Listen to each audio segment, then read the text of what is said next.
Bonjour les amis, le cancer, mon cancer, aurait-il trouvé son chemin?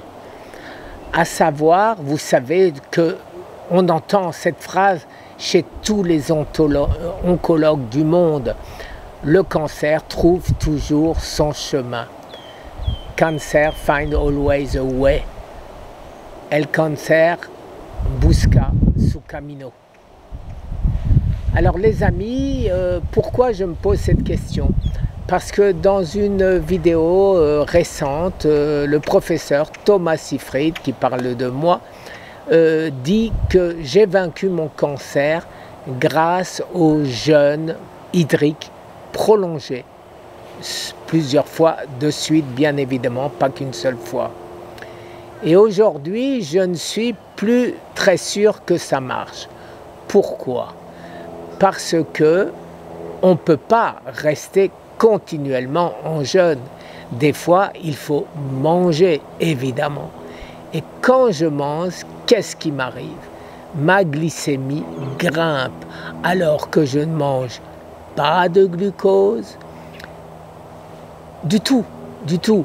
Je mange des crucifères, je mange des poissons gras, je mange de l'avocat, rien avec des glucides. Et quand il y a des glucides, comme certains légumes, il y a des fibres suffisantes pour absorber, j'irais dire, c'est pas le mot, mais ces glucides, pour les empêcher de faire monter la glycémie. Et malgré ça, je me retrouve avec des glycémies entre 110, 120, 125, etc. Sans aucune raison, les amis. Et quand je jeûne, au bout de 3 jours, j'ai toujours 110, 115. Alors, question que je pose à Thomas Seyfried et à mon team, à savoir, donc, est-ce que mon corps, par la néoglucogénèse, aurait trouvé moyen de fabriquer le sucre en l'absence de glucides?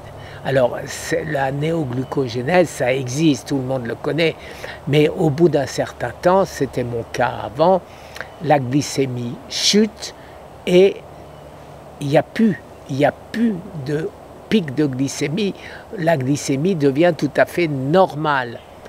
Or, en ce qui me concerne, en l'absence totale de glucose, j'ai toujours une glycémie élevée.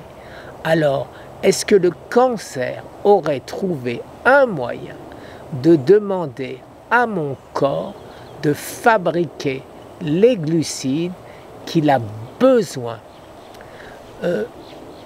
Une autre voie d'accès, c'est par la glutamine, d'après le professeur Thomas Seyfried. À partir de la glutamine, oui, le cancer peut aussi, pas le cancer, notre corps peut fabriquer des glucides qui seront favorables au cancer, la nourriture du cancer. Donc en fait, bien que ne mangeant aucun glucide, je continue à donner la nourriture qu'a besoin mon cancer. Alors dans ces cas, affamer le cancer, ça devient très difficile. Alors vous voyez, pourquoi j'ai ces pics de glycémie sans manger? Grosse question.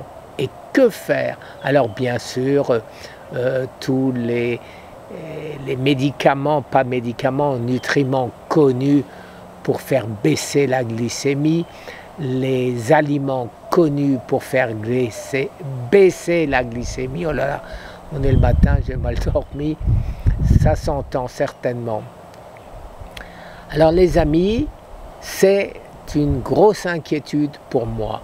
Et de nouveau, vous le savez que ça fait à peu près plus de 6 mois que j'ai une hausse toujours très basse du cancer, ça va plus du tout, du PSA, à savoir de 0,1 sur 2 ans, il est passé à 1. Donc c'est énorme, 10 fois. en 2 ans. Mais 1 étant toujours inférieur à la limite haute qui est de 4. Donc j'ai que 25% de cette limite, donc je suis encore bas. Mais vous le savez certainement, puisque je l'ai déjà dit plusieurs fois, ce qui compte, c'est le pourcentage d'augmentation, paraît-il, et non pas uniquement le chiffre lui-même. Donc, que faire? Alors les amis, je vais recommencer un jeûne important de manière à voir mes résultats. Dans 5, 6, 7 jours, je vais avoir mon nouveau PSA et je saurai enfin si les nutriments que je prends et le phenbendazole auraient pu attaquer, faire baisser mon PSA. À ce sujet-là, vous savez que j'ai subi, hélas, une orchidectomie. De ce fait, le liquide séminal est toujours là. Et ce liquide séminal, seul, pourrait faire monter mon PSA.